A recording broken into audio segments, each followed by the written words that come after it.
Hi friends, ನಾನು ಶಿವನಿಕಾ ಅಳ್ಪೈ. ಹಳೆ ಬಾವಿ ಚಲೋ ಇಲ್ಲ, ಹೊಸ ಬಾವಿ ಚಲೋ. ಯಾಕಂದರೆ ಇದು ನೀರು ಚಲೋ ಇಲ್ಲ ಅಲ್ಲ, ಹಳೆದು. ಅದಕ್ಕೆ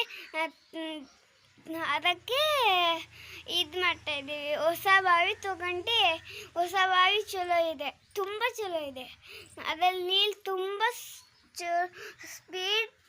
ಸ್ಪೀಡ್ ಮಾಡಬೇಕು, ತೆಗೆದು ಸ್ಪೀಡ್ ಮಾಡಬೇಕು. ಆಮೇಲೆ ನೀರು ಚಲೋ ಸಿಗುತ್ತೆ ಬಾವಿಯಿಂದ. ತುಂಬ ಖುಷಿ ಆಯಿತು.